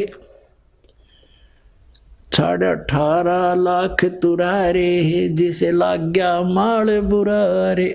अब क्या बताते हैं कि जिसने 18 लाख घोड़े छोड़ दिए, त्याग दिए और अब लग गया माल बुरारे, वो धन अब उसको दुश्मन दिखाई दे रहा अपने जीवन के लिए। छोड़े गज गए बर सब जल होड़ा, सब अब बहे बाट के रोड़ा। संग 16 सेंस सुहेली, एक से एक अधिक नवेली। छाडे हीरे हिरंबर लाला, सुल्तानी मोटे ताला। जिन लोक परगना त्याग्या, सुन शब्द अनाहद लाग्या। कपट पगड़ी की कोपीन बनाई, सालों की अल्फी लाई। शीश किया मुँह काला, सुल्तानी तजे बुखारा। गण गंधर्व इंद्र लर्जे, धन मात पिता जिन सिरजे। होय होय भया सप्तपुरी पर साका, सुल्तानी मार्ग बाका।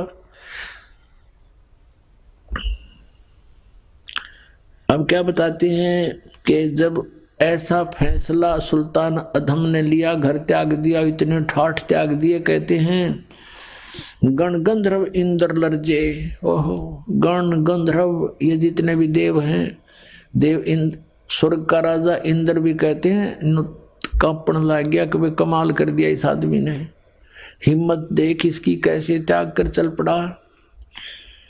बया सपतपुरी पर साका, कहते हैं गण गंधर्व इंद्र लर्जे, धन मात पिता जिन सरजे। परमात्मा कहते हैं कि धन है इब्राहिम सुल्तान के माता पिता को, जिसका ऐसा लाल उत्पन्न हुआ, ऐसा पुत्र उत्पन्न हुआ। कबीर साहब कहते हैं कह तो माता भगत जने, या दाता या सूर, अन्ना तो रह ले बांझड़ी क्यों व्यर्थ गंवावे नूर। या तो माता भक्त पैदा करे, या कोई दानी यानी दाता, और या सूरवीर उत्पन्न हो, जो सूरवीर में गुण होते हैं, वो अत्याचार करता नहीं और अत्याचार सहन भी नहीं करता, दूसरों के दुख में दुखी होने वाला होता है, कोई बकवास करने वाला होता है उसके साथ वो फिर संघर्ष करता है। तो कहता या तो माता भगत जन है, उसके साथ तो कहना है कि अरिया दाता, दानी हो, धार्मिक व्यक्ति हो, धर्म करने वाला हो, या फिर सूरवीर हो, अन्यथा जन्म देने की कोई जरूरत नहीं किसी बालक ने। अपना क्यों व्यर्थ में नूर, अपना शरीर भी क्यों खराब करे, बर्बाद करे।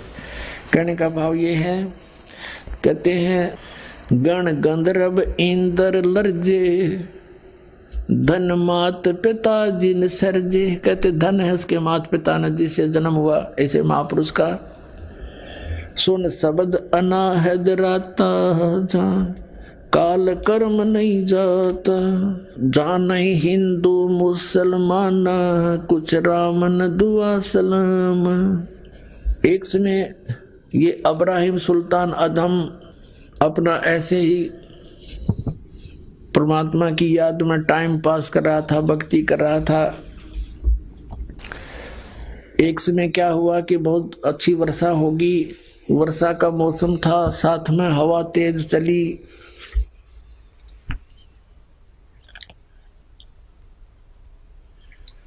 तो उसको कुछ ठंड लगी, तो उसने सोचा एक झोंपड़ी थी किसी की, उस झोंपड़ी के पीछे हवा की दूसरी साइड में, बैक साइड में बैठ गया और हवा की आड़ में कि रात यहाँ काट लूं, सुबह चल पड़ूंगा।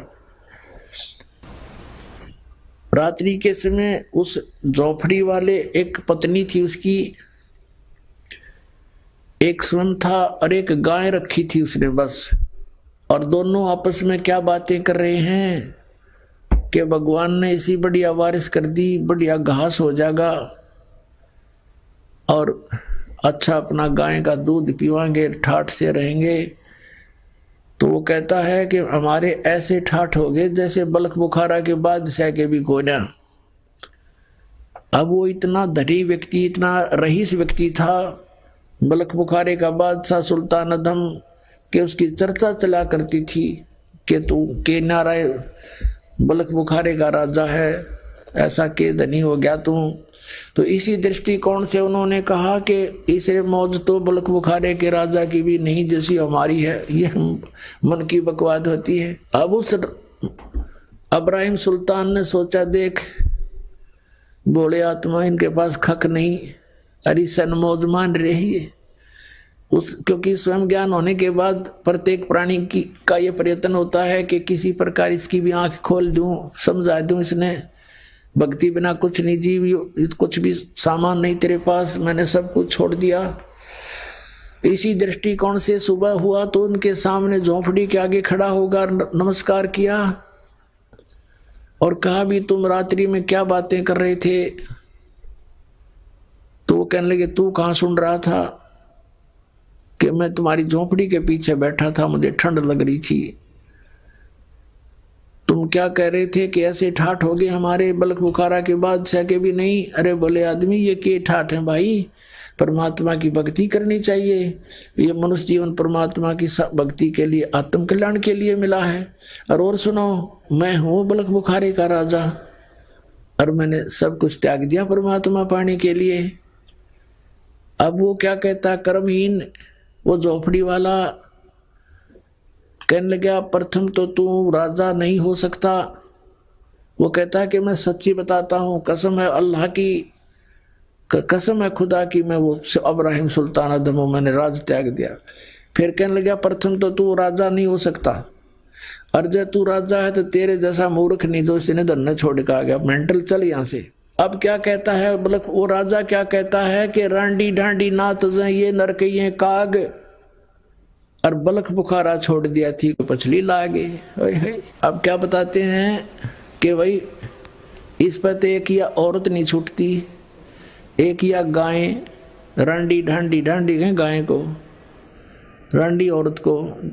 हरियाणा की लैंग्वेज में भाषा में कहा परमात्मा ने ज्ञान गरीबदास जी ने, कहते हैं रांडी ढांडी नाथ ये नर कई हैं काग, ये घने चतुर बन रहे हैं, और बलख बुखारा छोड़ दिया थी कोई पछली लाग।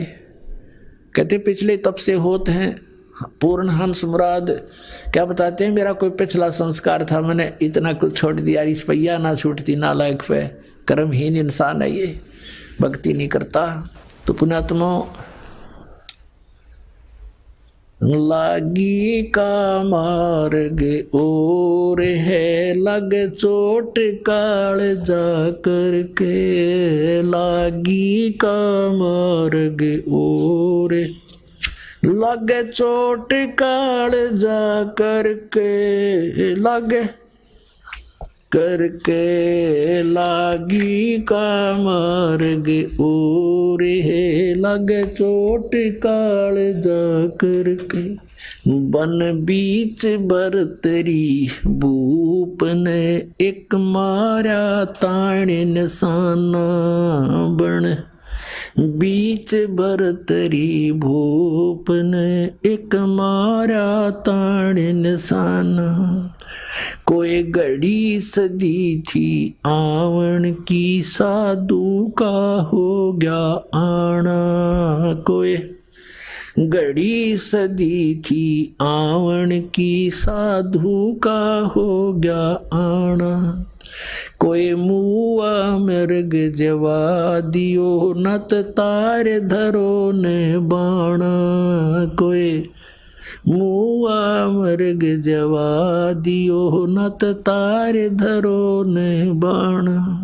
वो जीवित कर दिया ढोर था, शिष बना परीक्षा करके, शिष बना परीक्षा करके, शिष बना परीक्षा करके। लागी का मार्ग और है, लग चोट काल जा करके, लग चोट काल जा करके, लग चोट काल जा करके। लागी का गोपी चंद योगी हो गए, जिन ले लिया भगमा बाणा, गोपी चंद योगी हो गए, जिन ले लिया भगमा बाणा। गुरु महल जनान बेजते डोडी में अलख जगाना, गुरु महल जनान बेजते डोडी पे अलख जगाना। व्यंजन 36 छोड़ के भिक्षा का भोजन खाना, व्यंजन 36 छोड़ के भिक्षा का भोजन खाना। तन पड़ गया कमजोर था, ना खाया उदर भर के, ना खाया उदर भर के, ना खाया रे उदर भर के। लागी का मार्ग लग चोट काल जा करके, लग चोट काल। लागी का मार्ग और है, लग चोट काल जा करके। बाजीद कहे उठाओ ऊंट को, लोग कहें ये मुआ, बाजीद कहे उठाओ ऊंट को, लोग कहें ये मुआ। उठन आड़ी चीज रही ना गया, उड़ सलानी सुआ रही। उठन वाली चीज नहीं गया, उड़ सलानी सुआ। कुछ नक्सक बिगड़ा है नहीं, बाजीदा अचरज हुआ। कुछ नक्सक बिगड़ा है नहीं, बाजीदा अचरज हुआ। जिन करा अचंबा गोर है, तजा राज काल से डर के, तजा राज काल से डर के, तजा राज काल से डर के। लागी का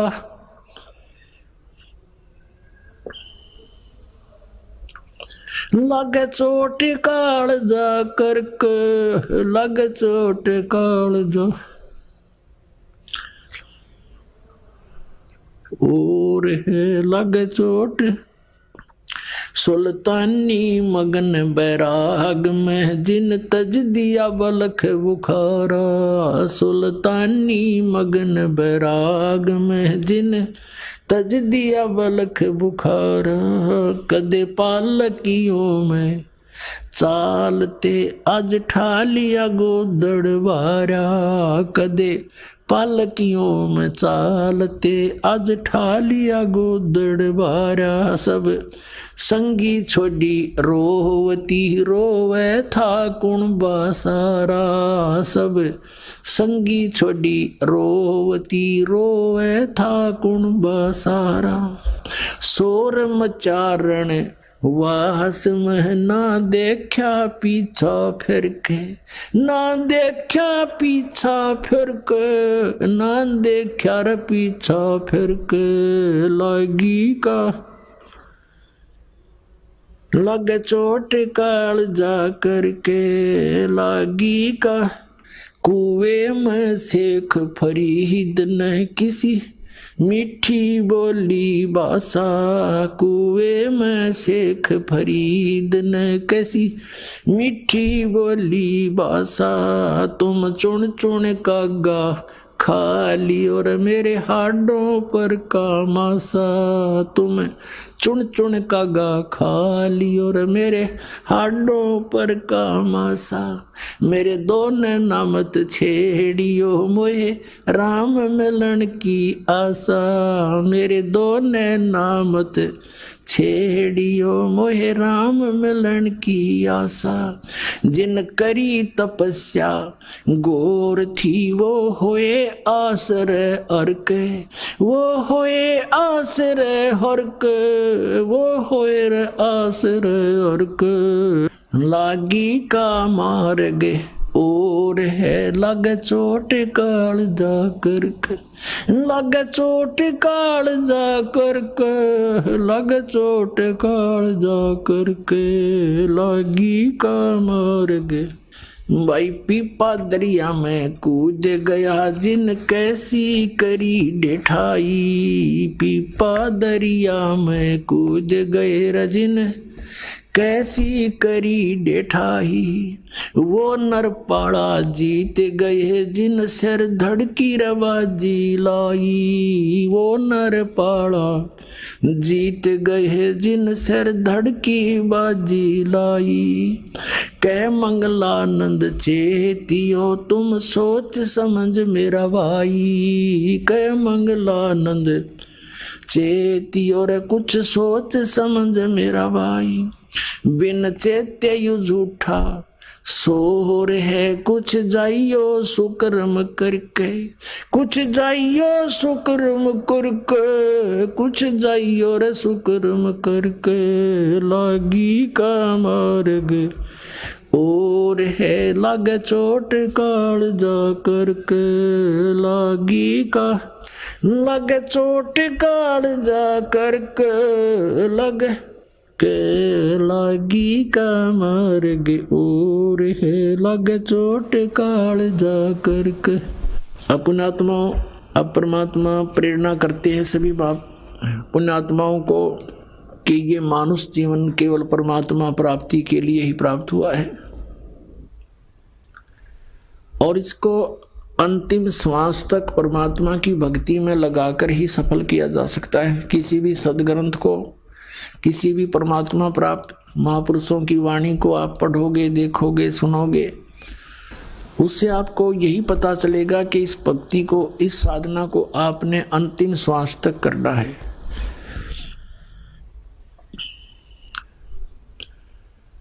अब जैसे कल प्रसंग चल रहा है, ये तीन कंसेप्ट क्लियर हुए बिना हम परमात्मा प्राप्ति नहीं कर सकते। नंबर एक, परमात्मा पहचान के कौन है वो भगवान, और दूसरा ये है कि उसका कहाँ है प्रमाण जिसको आप जी परमात्मा सिद्ध करने की चेष्टा कर रहे हैं, उसके प्रमाण कहाँ है। और तीसरा समाधान, समाधान भी पूरा हो, फिर उसको प्रदान करने वाला अधिकारी संत हो। जैसे एक आप व्यवहारिक, इस सांसारिक व्यवहारिक क्रियाओं में देख लीजिए। जैसे कोई दूसरे देश में जाना चाहता है तो पासपोर्ट बनवाते हैं।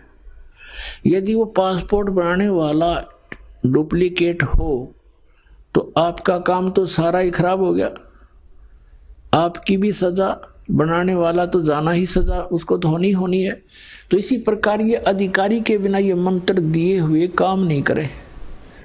नहीं तो वो महापुरुष भी पहले बता सकते थे इन मंत्रों को। उनको मालूम था कि इन काल के दूतों को ये नाम हाथ लग जाएंगे। सतनाम सतनाम सतनाम करके उसके कोड वर्ड से महापुरुषों ने डंडोरा पीट दिया। ये नकली संतों ने सतनाम सतनाम गोट लिया। अब सतनाम तो वो ही है, जैसे ये तो संकेत है, सांकेतिक सच्चे नाम की तरफ, कि वो सच्चा नाम हो। अरे नकली संतों ने, पंथों ने, राधा स्वामी, धन सतगुरु, सच्चा सौदा सिरसा वालों ने ही न सतनाम कहे ना पता नहीं के वो सतनाम। सतलोक को भी सतनाम कहते हैं, सार शब्द भी सतनाम, सतपुरुष भी सतनाम और सत शब्द भी सतनाम, ये असली राम भी सतनाम और सतलोक भी सतनाम। और ये एक नाम जप है वो भी सतनाम, 5 नामों में ओंकार, जो ओंकार निरंकार ज्योति निरंजन सोहम और सतनाम। इनको सतनाम का नहीं पता। परमात्मा ने यूं खेल खेलना था कि नकलियां का हाथ लग गया तो नाश हो जाएगा इस बात का, ये सारे भक्त रह जाएंगे। और फिर कैसे पहचान बताते ये नकली, ये नाम गलत दे रहे हैं। अगर नाम इनके पास ये होता तो कद्दे भी ना सूत में आया बात। क्योंकि ये कहते हैं हम भी तो वही, हमारे गुरु जी भी तो यही नाम दे रहे हैं। और अब ये स्पष्ट हो गया कि 500 नाम काल के जानो। वो 500 नाम काल के तो पुण्यात्मा, वो भगत, वो भी परमात्मा के बच्चे हैं जो नकलियां का फंस गए। अब उनके लिए ये प्रयत्न हो रहा पुण्यात्मा जो गलत स्थान पर चले गए। और आप जी यहां पहुंच चुके हो। आपकी किस्मत को मैं किन शब्दों से सराहूं, मेरे पास शब्द नहीं। धन्य आपके माता पिता जिनसे जन्म हुआ, सत्कर्म मान लेना। लख बर सूरा जूझ ही लख बर सामत दे, लख बर यति जहान में तब सतगुरु शरणा ले। आप इतने पुण्यात्मा रहे हो युग युगों में, जन्म जन्मांतरों में, लेकिन रास्ता नहीं मिला। जैसे आदरणीय नानक साहिब जी सतयुग में वो अम्बरीश राजा थे, इतनी पुण्यात्मा थे, राज भी करते थे, लेकिन भगवान का नौकर समझकर अपना राज करते थे। परमात्मा के जो जनता थी उसको परमात्मा के बच्चे जानकर उनका पालन पोषण करते थे। स्वयं बहुत जबरदस्त भक्ति करते थे, जिसके सामने दुर्वासा जैसे सिद्ध पुरुष भी फिट्टे मुंह होकर गए थे, जो केवल सिद्धियां कमाते थे। लेकिन वो भक्ति केवल विष्णु जी की करते थे। त्रेता युग में वही आत्मा फिर राजा जनक हुए, बहुत भक्ति करते थे, बड़े यज्ञ किए, बहुत से धर्म किए, 100 मन घी के कई यज्ञ किए। और फिर वही अपना पुण्य समाप्त करके फिर नानक जी बने। और पहले तो उन राजा बने थे तो उनके नौकर रहते थे, अब स्वयं नौकर लगे नवाब के यहाँ पर एक पेट के लिए। और उन अच्छी आत्मा को फिर परमात्मा मिलते हैं। सर क्या नाम है आपका? सुरेंद्र कुमार। सुरेंद्र जी आप कहाँ से हैं? दिल्ली द्वारका सेक्टर 28 गांव बामडोली। सर संत रामपाल जी महाराज से नाम दीक्षा लेने के बाद क्या आपको लाभ भी प्राप्त हुए? हाँ जी, लाभ तो परमात्मा की दया से इतने हैं, मैं बताऊं तो मुझ पे बताए नहीं जाएंगे। ये ठीक कैसे हो सकता है? तो हमने कहा भाई हमारे परमात्मा की कृपा है, जिसकी वजह से संत रामपाल जी महाराज की कृपा से मेरा ब्रेन ट्यूमर बिल्कुल ठीक हो गया। जब हम आश्रम पहुँचे, आश्रम पहुँचने में परमात्मा का नामदान लिया और जो उन्होंने मुझे उपदेश दिया, उस उपदेश देने के बाद उन्होंने आशीर्वाद दिया। आशीर्वाद देने के बाद तत्क्षण में मेरा ये रोग वहीं के वहीं दर्द बिल्कुल ठीक हो गया। जैसे ही संत रामपाल जी महाराज से मैंने नाम दीक्षा ली है, तब से मेरे को दृढ़ विश्वास हो गया है कि पृथ्वी पे अगर संत है तो वो संत रामपाल जी महाराज हैं। और अगर किसी भी प्रॉब्लम का सॉल्यूशन कोई कर सकता है तो वो संत रामपाल जी महाराज ही कर सकते हैं, और कोई नहीं कर सकता, whether it is related to your health और एनीथिंग एल्स। बेटी जिसकी डेथ हो चुकी थी, अनकॉन्शियस थी, उनको जीवन दान देने के लिए संत रामपाल जी महाराज वहाँ आए और साक्षात उनको दर्शन दिए और उनका अस्थमा एकदम ठीक हो गया। दूसरे दिन वही लोग अस्पताल लेके गए और 3 महीने की दवाई दी। वो दिन और आज का दिन उनका पूरा अस्थमा जड़ से खत्म हो गया है। संत रामपाल जी महाराज की इतनी कृपा हुई है इस परिवार पे, इस दास के परिवार पे, कि ये दास संत रामपाल जी महाराज की कृपा से आज आपके सामने जिंदा खड़ा है। डॉक्टर ने बोल रखा था कि आजीवन ये आपको दवाई खानी पड़ेगी, अगर जरूरत पड़ी तो आपको ब्लड भी चढ़ेगा। ये लाइलाज बीमारी है और संत रामपाल जी महाराज जी की दया से अब मैं स्वस्थ हूँ। इसे ब्लड कैंसर कहते हैं। यही सब कारण था मेरे शरीर में, जो गुरुजी मतलब संत रामपाल जी महाराज जी से नाम दीक्षा लेने के बाद धीरे धीरे सारी संकट दूर हो गए। नौकरी में मेरी पदोन्नति होती रही। पहले मैंने ज्वाइन किया था असिस्टेंट मैनेजर की पोस्ट पे, उसके बाद मेरा साल भर बाद ही डेप्यूटी मैनेजर की पोस्ट पे मेरा प्रमोशन हो गया। मेरी सैलरी में भी इंक्रीमेंट 35,000 मेरी सैलरी हो गई थी, पहले मेरी 23,000 थी। इतना ज़्यादा ज़बरदस्त इंक्रीमेंट था मेरी, बिकॉज मेरी परफॉर्मेंस भी इतनी अच्छी नहीं थी। सब क्वेश्चन कर रहे थे कि तेरी दीपिका इतनी अच्छी परफॉर्मेंस भी नहीं थी, फिर भी कैसे हो गया। मैंने कहा सब परमात्मा की रजा है, उनकी दया से मुझे। जब से नाम लिया तब से आज तक मुझे जुकाम खांसी भी नहीं हुआ है और आज तक मैंने कोई दवाई नहीं ली है। संत रामपाल जी महाराज जी के पास जाते हैं हमारा तुरंत जो हमारे भूत प्रेत का जो बाधा था वो संत रामपाल जी महाराज जी के दया से एकदम बिल्कुल पूरी तरह से ठीक है। जब से संत रामपाल जी महाराज से नाम दीक्षा लिया तब से मेरा सारा नशा खत्म हो गया। संत रामपाल जी महाराज जी की दया से मेरे हस्बैंड की जान बच गई और उनको ऑक्सीजन के साथ डिस्चार्ज दिया गया। जो ऑक्सीजन उनको दिया था वो डॉक्टर ने बोला था कि कम से कम आपको 3 महीने घर में जाके ऑक्सीजन लेना पड़ेगा, आप चल नहीं पाओगे, आपको बेड रेस्ट ही करना है। लेकिन संत रामपाल जी महाराज जी की दया से 13 दिन ही मैं खुद ऑक्सीजन लगाती थी, निकालती थी, मैं उनकी देखभाल करती थी। तो मैंने आंखों से देखा है 13 दिन के बाद ही उनका ऑक्सीजन पूरा निकल गया और अपने पैर से वो खुद चलने लगे। और जो डॉक्टर कैंसर है बताते थे, वही डॉक्टर के मुख से हमने ये सुना भगत जी कि ये चमत्कार कैसे हो गया। ये तो कैंसर था, वो भी 3रा स्टेज का। 8 आवर्स प्लस मेरी सर्जरी चली थी और 80+ स्टिचेस मेरे सर पर हैं। तो गुरुजी की दया इतनी ज़्यादा हुई संत रामपाल जी महाराज जी की कि सिर्फ उसी दिन मुझे होश भी आ गया और डॉक्टर्स मुझे अभी तक मिरेकल बुलाते हैं। बहुत सारे लाभ हुए। चैन की जो कहते हैं ना कि चैन की रोटी खाई हमने। 12 साल के बाद हमने हंसना सीखा कि हंसना क्या होता है और चैन की रोटी खाना क्या होता है। ये हमारी ज़िंदगी का ये सबसे बड़ा लाभ है संत रामपाल जी महाराज की दया से। मेरी रिपोर्ट्स देखी थी डॉक्टर ने कि ऐसी कंडीशन थी, 4-5 साल पहले इसकी लेफ्ट आई का पर्दा बिल्कुल डैमेज था। तो उन्होंने टेस्ट करने के लिए मुझे दोबारा बैठाया, लेंसेज लगाए आंखों पर कि आपको कैसा दिख रहा है कैसा नहीं। तो मैं उनसे बोल रही थी मुझे इनमें साफ दिख रहा है और मुझे बिना लेंस के भी साफ दिख रहा है। तो वो शॉक्ड हो गए, कह रहे हैं आपकी तो आंखें बिल्कुल ठीक है, आप क्यों आए हो यहाँ पर। कह रहे हैं आपकी रिपोर्ट्स तो ये बोल रही थी पहले और अब बिल्कुल ठीक हो, आपको तो स्पेक्स की ज़रूरत ही नहीं है। तो ये मेरी लाइफ का मेरा खुद का सबसे बड़ा चमत्कार था। और आज हम लोग अपना सर उठा के मतलब अपने पैरों पे खड़े हैं, जी रहे हैं अच्छे से। संत रामपाल जी महाराज जी की दया से ये सब कुछ हुआ है, ये चमत्कार।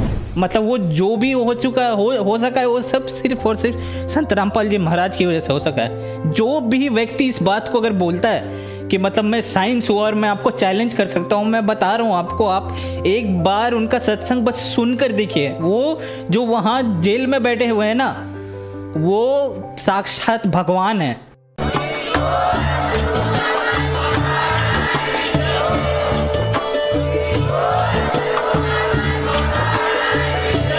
अगर आप ये वीडियो YouTube पर देख रहे हैं तो हमारे चैनल को सब्सक्राइब करें और बेल आइकन को दबाना ना भूलें। अगर आप Facebook पर ये वीडियो देख रहे हैं तो हमारे पेज को लाइक करें।